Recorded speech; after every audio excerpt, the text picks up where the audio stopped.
ಬಾಗಲಕೋಟೆ ಜಿಲ್ಲೆಯ ತೇರದಾಳದಲ್ಲಿ ಅಕ್ರಮವಾಗಿ ಸಂಗ್ರಹಿಸಿಟ್ಟ ಪಡಿತರ ಅಕ್ಕಿಯನ್ನು ಅಧಿಕಾರಿಗಳು ವಶಪಡಿಸಿಕೊಂಡಿದ್ದಾರೆ.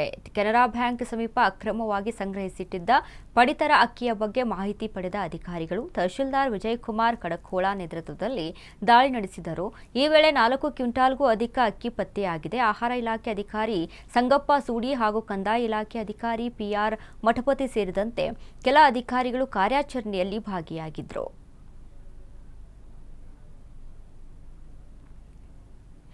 ಬಾಗಲಕೋಟೆ ಜಿಲ್ಲೆಯ ಸುನಗಾ ಅರಣ್ಯ ಪ್ರದೇಶದಲ್ಲಿ ಮೇಕೆ ಮೇಯಿಸಲು ಅಧಿಕಾರಿಗಳು ಅಡ್ಡಪಡಿಸುತ್ತಿದ್ದು, ಮೇಕೆಗಳನ್ನು ವಶಕ್ಕೆ ಪಡೆದು ರೈತರಿಗೆ ಕಿರಿಕಿರಿ ಉಂಟು ಮಾಡುತ್ತಿದ್ದಾರೆ ಎಂದು ಸ್ಥಳೀಯರು ಆಕ್ರೋಶ ವ್ಯಕ್ತಪಡಿಸಿದ್ದಾರೆ. ಈ ನಡೆ ಖಂಡಿಸಿ ಕುರಿಗಾಯಿಗಳು ಹಾಗೂ ರೈತ ಸಂಘದ ಮುಖಂಡರು ಅರಣ್ಯ ಇಲಾಖೆ ವಿರುದ್ಧ ಪ್ರತಿಭಟನೆ ನಡೆಸಿದ್ರು. ಸಂಬಂಧಪಟ್ಟ ಅಧಿಕಾರಿಗಳ ವಿರುದ್ಧ ಕ್ರಮ ಕೈಗೊಳ್ಳುವಂತೆ ಒತ್ತಾಯಿಸಿದ್ರು. ಈ ಹಿಂದೆ ವಿಧಿಸಿರುವ ದಂಡ ಹಿಂಪಡೆಯಬೇಕು ಹಾಗೂ ಮೇಕೆಗಳನ್ನು ವಶಕ್ಕೆ ಪಡೆದ ಅಧಿಕಾರಿಯನ್ನ ಅಮಾನತುಗೊಳಿಸಬೇಕು ಎಂದು ಪ್ರತಿಭಟನಾಕಾರರು ಆಗ್ರಹಿಸಿದರು. ಇಲ್ಲವಾದಲ್ಲಿ ಉಗ್ರ ಸ್ವರೂಪದ ಹೋರಾಟ ನಡೆಸುವುದಾಗಿ ರೈತರು ಮತ್ತು ಕುರಿಗಾಯಿಗಳು ಸರ್ಕಾರಕ್ಕೆ ಎಚ್ಚರಿಕೆ ನೀಡಿದರು. ಶಿವಮೊಗ್ಗ ಜಿಲ್ಲೆಯ ದೀಪದ ಬುಡಕ್ಕೆ ಕತ್ತಲು ಎಂಬಂತಾಗಿದೆ. ರಾಜ್ಯಕ್ಕೆ ಸಾವಿರಾರು ಮೆಗಾವ್ಯಾಟ್ ವಿದ್ಯುತ್ ನೀಡುವ ಲಿಂಗನಮಕ್ಕಿ ಜಲಾಶಯದ ಸುತ್ತಮುತ್ತದ ಹಲವು ಗ್ರಾಮಗಳು ಕಳೆದ ಹಲವು ದಿನಗಳಿಂದ ಕತ್ತಲೆಯಲ್ಲೇ ಕಾಲ ಕಳೆಯುತ್ತಿವೆ.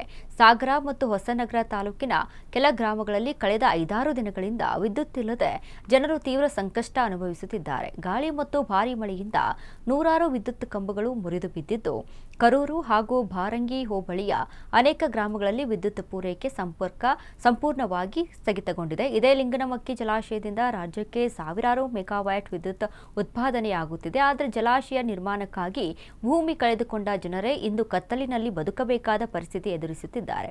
ದಟ್ಟ ಅರಣ್ಯದ ಮಧ್ಯೆ ಹಾದು ಹೋಗಿರುವ ಈ ವಿದ್ಯುತ್ ಮಾರ್ಗಕ್ಕೆ ಮಳೆಗಾಲದಲ್ಲಿ ಮರಗಳು ಉರುಳಿ ಬೀಳುವುದು ಸಾಮಾನ್ಯ. ಪ್ರತಿ ಮಳೆಗಾಲದಲ್ಲೂ ಇದೇ ಸಮಸ್ಯೆ ಮರುಕಳಿಸುತ್ತಿದ್ದು, ಶಾಶ್ವತ ಪರಿಹಾರ ಕಲ್ಪಿಸುವಂತೆ ಸ್ಥಳೀಯರು ರಾಜ್ಯ ಸರ್ಕಾರಕ್ಕೆ ಆಗ್ರಹಿಸಿದ್ದಾರೆ.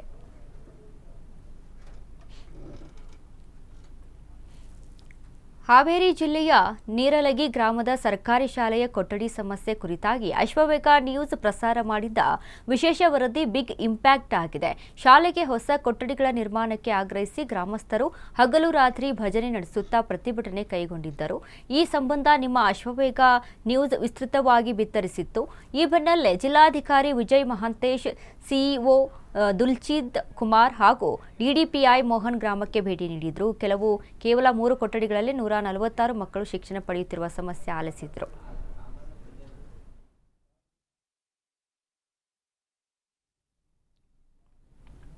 ಇತಿಹಾಸ ಪ್ರಸಿದ್ಧ ವೃತ್ತಿ ರಂಗಭೂಮಿ ಪರಂಪರೆಯ ಹೆಗ್ಗುರುತಾಗಿರುವ ಚಿತ್ತರಗಿಯ ಕುಮಾರ್ ವಿಜಯ್ ನಾಟಕ ಸಂಘ ಸುಮಾರು 45 ವರ್ಷಗಳಿಂದ ಬಳಿಕ ಮತ್ತೆ ಹಾವೇರಿಗೆ ಆಗಮಿಸಿದೆ. ಒಂದು ಕಾಲದಲ್ಲಿ ರಾಜ್ಯಾದ್ಯಂತ ತನ್ನ ಅದ್ಭುತ ನಾಟಕ ಪ್ರದರ್ಶನಗಳ ಮೂಲಕ ಅಪಾರ ಜನಪ್ರಿಯತೆ ಗಳಿಸಿದ್ದ ಈ ನಾಟಕ ಸಂಸ್ಥೆ ಇದೀಗ ಮತ್ತೊಮ್ಮೆ ಕಲಾಭಿಮಾನಿಗಳ ಮುಂದೆ ತನ್ನ ಕಲಾ ವೈಭವವನ್ನು ಅನಾವರಣಗೊಳಿಸಲು ಸಜ್ಜಾಗಿದೆ.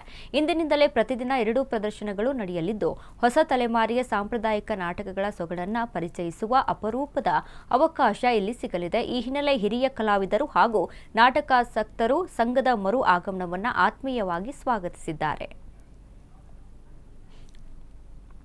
ವಿಜಯನಗರ ಜಿಲ್ಲೆಯ ಹಲವೆಡೆ ನಡೆದಿರುವಂತಹ ಪ್ರಕರಣಗಳನ್ನು ಹೊಸಪೇಟೆ ಹಾಗೂ ಹರಪ್ಪನಹಳ್ಳಿ ಪೊಲೀಸರು ಜಂಟಿಯಾಗಿ ಭರ್ಜರಿ ಕಾರ್ಯಾಚರಣೆ ನಡೆಸಿದ್ದಾರೆ. ಈ ವೇಳೆ 27.75 ಲಕ್ಷ ರೂಪಾಯಿ ಮೌಲ್ಯದ ಚಿನ್ನಾಭರಣ ಹಾಗೂ ಬೈಕ್ಗಳನ್ನು ವಶಕ್ಕೆ ಪಡೆದುಕೊಂಡಿದ್ದಾರೆ. ಹೊಸಪೇಟೆಯಲ್ಲಿ ಎಸ್ ಶ್ರೀನಿವಾಸ್ ಹಾಗೂ ಓರ್ವ ಬಾಲಕನನ್ನ ಬಂಧಿಸಿ 11 ಲಕ್ಷದ ಮೌಲ್ಯದ 6 ಬೈಕ್ಗಳು ಹಾಗೂ 33 ಗ್ರಾಂ ಚಿನ್ನಾಭರಣವನ್ನು ವಶಕ್ಕೆ ಪಡೆದಿದ್ದಾರೆ. ಈ ಎಲ್ಲಾ ಪ್ರಕರಣಗಳ ಸಂಬಂಧ ಒಟ್ಟಾರೆಯಾಗಿ 7 ಜನ ಆರೋಪಿಗಳನ್ನು ಬಂಧಿಸಲಾಗಿದ್ದು, 13.60 ಲಕ್ಷ ಮೌಲ್ಯದ ಚಿನ್ನಾಭರಣ ಮತ್ತು 11.15 ಲಕ್ಷ ರೂಪಾಯಿ ಮೌಲ್ಯದ 15 ಬೈಕ್ಗಳನ್ನು ಸೀಜ್ ಮಾಡಿದ್ದಾರೆ ಎಂದು ತಿಳಿದು ಬಂದಿದೆ. ಇನ್ನು ಮುಂದೆ ಇಂಥ ಪ್ರಕರಣಗಳಿಗೆ ನಾಂದಿ ಆಡುವುದೇ ನಮ್ಮ ಗುರಿ ಎಂದು ಜಿಲ್ಲಾ ಪೊಲೀಸ್ ಅಧೀಕ್ಷಕಿ ಎಸ್ ಜಾಹ್ನವಿ ತಿಳಿಸಿದ್ದಾರೆ. ರಾಜ್ಯದಲ್ಲಿ ಜೂನ್ ತಿಂಗಳಲ್ಲಿ ಮಳೆ ಕೊರತೆ ಹಿನ್ನೆಲೆ ಸರ್ಕಾರದಿಂದ ಮೋಡ ಬಿತ್ತನೆಗೆ ರೈತರ ಒತ್ತಾಯಗಳು ಹೆಚ್ಚಾಗಿವೆ. ಈ ಕುರಿತು ಬೆಳಗಾವಿಯಲ್ಲಿ ಪ್ರತಿಕ್ರಿಯಿಸಿದ ಸಿಎಂ ಡಿಕೆಶಿ, ಮೋಡ ಬಿತ್ತನೆ ಬಗ್ಗೆ ಬೇಡಿಕೆ ಬಂದಿದೆ. ಈ ವಿಚಾರವಾಗಿ ಕಾನೂನು ಹಾಗೂ ಹಣಕಾಸು ಇಲಾಖೆಯ ಅಧಿಕಾರಿಗಳೊಂದಿಗೆ ಚರ್ಚೆ ನಡೆಸಬೇಕಿದೆ. ಹಲವು ಶಾಸಕರು ಕೂಡ ಮೋಡ ಬಿತ್ತನೆಗೆ ಒತ್ತಾಯಿಸಿದ್ದಾರೆ. ಎಲ್ಲಾ ಆಯಾಮಗಳನ್ನು ಪರಿಶೀಲಿಸಿ ಸೂಕ್ತ ನಿರ್ಧಾರ ಕೈಗೊಳ್ಳಲಾಗುವುದು ಎಂದು ಭರವಸೆ ನೀಡಿದರು. ಮೋಡ ಬಿತ್ತನೆ ಬಗ್ಗೆ ಬಹಳ ಡಿಮ್ಯಾಂಡ್ ಇದೆ. ನಾನು ನಮ್ಮ ಲೀಗಲ್ ಅಧಿಕಾರಿಗಳು ಮತ್ತು ನಮ್ಮ ಫೈನಾನ್ಸ್ ಡಿಪಾರ್ಟ್ಮೆಂಟ್ ಅವ್ರ ಮಾತಾಡಬೇಕು. ಶಾಸಕರೆಲ್ಲ ಬಹಳ ಒತ್ತಾಯ ಮಾಡಿ ಹೇಳಿದ್ದಾರೆ, ಪರಿಶೀಲನೆ ಮಾಡ್ತೀನಿ. ಮೋಡ ಬಿತ್ತನೆ ಬಗ್ಗೆ ಬಹಳ ಡಿಮ್ಯಾಂಡ್ ಇದೆ. ನಾನು ನಮ್ಮ ಲೀಗಲ್ ಅಧಿಕಾರಿಗಳು ಮತ್ತು ನಮ್ಮ ಫೈನಾನ್ಸ್ ಡಿಪಾರ್ಟ್ಮೆಂಟ್ ಅವ್ರ ಮಾತಾಡಬೇಕು. ಶಾಸಕರೆಲ್ಲ ಬಹಳ ಒತ್ತಾಯ ಮಾಡಿ ಹೇಳಿದ್ದಾರೆ. ಮಹಾರಾಷ್ಟ್ರದಲ್ಲಿ ಸುರಿಯುತ್ತಿರುವ ಮಳೆಯ ಪರಿಣಾಮ ಬಾಗಲಕೋಟೆ ಜಿಲ್ಲೆಯ ಜಲಾಶಯಗಳಿಗೆ ಒಳಹರಿವು ಹೆಚ್ಚುತ್ತಿದೆ. ಆಲಮಟ್ಟಿ ಜಲಾಶಯಕ್ಕೆ ಇಂದು ಒಂದೇ ದಿನದಲ್ಲಿ 1,43,653 ಕ್ಯೂಸೆಕ್ ನೀರು ಒಳಹರಿಯುತ್ತಿದ್ದು, ಕಳೆದ ಒಂದು ದಿನಕ್ಕೆ ಹೋಲಿಸಿದರೆ ಹೆಚ್ಚಳವಾಗಿದೆ.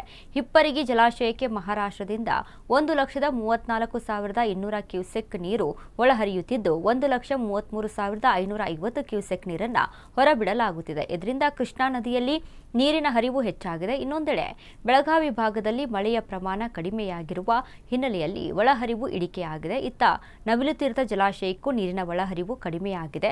ಕಳೆದ ದಿನ 13,700 ಕ್ಯೂಸೆಕ್ ಇದ್ದ ಒಳಹರಿವು ಇಂದು 7,126 ಕ್ಯೂಸೆಕ್ ಇಳಿಕೆಯಾಗಿದೆ. ಬರಗಾಲಕ್ಕೆ ಬತ್ತಿ ಹೋಗಿದ್ದ ಹಾವೇರಿ ಜಿಲ್ಲೆಯ ರೈತರ ಜೀವನಾಡಿಯಾಗಿರುವ ವರದಾ ನದಿ ಮತ್ತೆ ಜೀವಕಳೆ ಪಡೆದುಕೊಂಡಿದೆ. ಇದರಿಂದ ರೈತರ ಮುಖದಲ್ಲಿ ಮಂದಹಾಸ ಮೂಡಿದೆ. ಲಕ್ಷಾಂತರ ರೈತ ಕುಟುಂಬಗಳ ಬದುಕಿಗೆ ಆಸರೆಯಾಗಿರುವ ಈ ನದಿ ಪ್ರತಿ ವರ್ಷ ಜೂನ್ ಅಂತ್ಯದೊಳಗೆ ತುಂಬಿ ಹರಿಯುತ್ತಿತ್ತು. ಆದರೆ ಈ ಬಾರಿ ಮಳೆ ಕೊರತೆಯಿಂದ ನದಿ ಬತ್ತಿ ಹೋಗಿತ್ತು. ಕಳೆದ ಒಂದು ವಾರದಿಂದ ಸುರಿಯುತ್ತಿರುವ ನಿರಂತರ ಮಳೆಗೆ ವರದಾ ನದಿ ತುಂಬಿ ತುಳುಕುತ್ತಿದೆ. ತುಂಬಿದ ವರದಿಗೆ ಒಡಿಲಲ್ಲಿ ನೋಡಿ ರೈತರ ಮುಖದಲ್ಲಿ ಮಂದಹಾಸ ಮೂಡಿದೆ. ಈಗಾಗಲೇ ಎತ್ತು ನೀರಾವರಿ ಯೋಜನೆಗಳ ಮೂಲಕ ಜಿಲ್ಲೆಯ ಹಲವು ಪ್ರದೇಶಗಳಲ್ಲಿ ವರದಾ ನದಿಯ ನೀರು ಕೃಷಿಗೆ ಬಳಕೆಯಾಗುತ್ತಿದೆ. ಜೊತೆಗೆ ಅನೇಕ ಗ್ರಾಮೀಣ ಪ್ರದೇಶಗಳಿಗೆ ನದಿಯ ನೀರು ಪೂರೈಕೆ ಆಗುತ್ತಿದೆ. ನದಿ ಪಾತ್ರದ ರೈತರಿಗೆ ಮಳೆ ಕಡಿಮೆಯಾದರೂ ನೀರಾವರಿ ಮೂಲಕ ನಿರಂತರವಾಗಿ ನೀರು ಲಭ್ಯವಾಗುವ ವಿಶ್ವಾಸ ಮೂಡಿದೆ. ಮಲೆನಾಡಿನ ಹೆಬ್ಬಾಗಿಲು ಶಿವಮೊಗ್ಗದಲ್ಲಿ ಮಳೆಯ ಪ್ರಮಾಣ ತಗ್ಗಿದ ಪರಿಣಾಮ ಗಾಜನೂರಿನ ತುಂಗಾ ಜಲಾಶಯಕ್ಕೆ ಒಳಹರಿವು ಕೂಡ ಇಳಿಕೆಯಾಗಿದೆ. ಇದರಿಂದ ಜಲಾಶಯದಿಂದ ಹೊರಬಿಡಲಾಗುತ್ತಿರುವ ನೀರಿನ ಪ್ರಮಾಣದಲ್ಲೂ ಕೊಂಚ ಬದಲಾವಣೆಯಾಗಿದೆ. 3.24 ಟಿಎಂಸಿ ನೀರು ಸಂಗ್ರಹಿಸುವ ಸಾಮರ್ಥ್ಯ ಹೊಂದಿರುವ ತುಂಗಾ ಜಲಾಶಯಕ್ಕೆ 22,058 ಕ್ಯೂಸೆಕ್ ನೀರು ಒಳಹರಿವು ಬರುತ್ತಿದೆ. ಮತ್ತೊಂದೆಡೆ ಜಲಾಶಯದಿಂದ 21,197 ಕ್ಯೂಸೆಕ್ ನೀರನ್ನು ನದಿಗೆ ಬಿಡುಗಡೆ ಮಾಡಲಾಗುತ್ತಿದೆ. ಶೃಂಗೇರಿ, ಕೊಪ್ಪ ಹಾಗೂ ತೀರ್ಥಹಳ್ಳಿ ಭಾಗಗಳಲ್ಲಿ ಮಳೆಯ ತೀವ್ರತೆ ಇಳಿದಿರುವುದರಿಂದ ಜಲಾಶಯಕ್ಕೆ ಒಳಹರಿವು ಕೂಡ ಇಳಿಕೆಯಾಗಿದೆ ಎನ್ನಲಾಗಿದೆ.